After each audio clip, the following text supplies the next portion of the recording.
Hello friends আজি মই মাংসৰ ফ্ৰাই ৰেচিপি এটা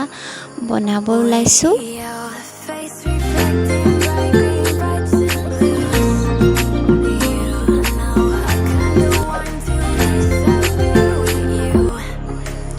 তাৰ কাৰণে মই লৈছো এটা বিহ জলকীয়া আৰু লগতে অকমানি জলকীয়া কেইটামান আৰু নহৰু কেইফুটমান আৰু লগতে অকণমান আদা এইখিনি মই পিছি লম ধুনীয়াকে মাংসখিনি মই এটা বাটিত লৈ তাত হালধি আৰু নিমখ সানি লৈছো ভালকৈ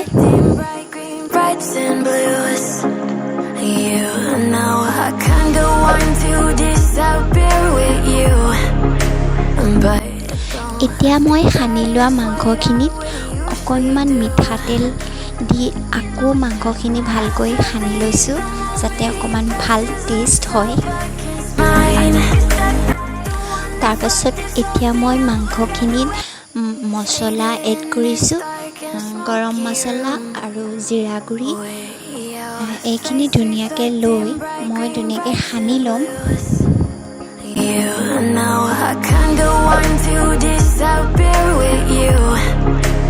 But I don't think that is what I would usually do. এতিয়া ভালকে সানি লৈ মই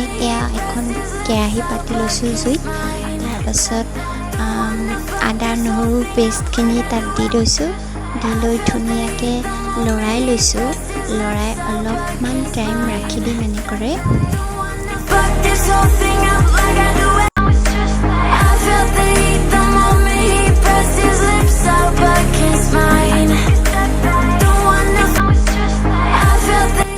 আদা নহৰুখিনি অলপ দেৰি ভাজি হোৱাৰ পাছত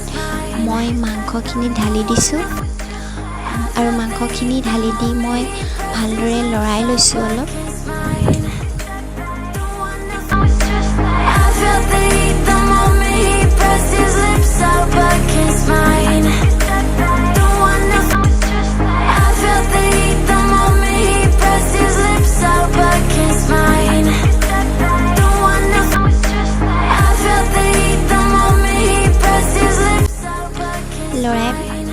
অলপ দেৰি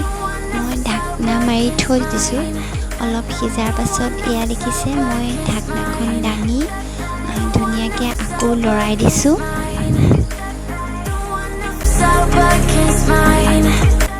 এনেদৰে মই 20-25 মিনিট মান ভাজিম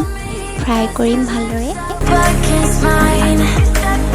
তাৰপাছত এয়া নমাই ললো আপোনালোকে যদি ভিডিওটো ভাল পালে তেন্তে প্লিজ লাইক কৰি দিব কমেন্টছ কৰিব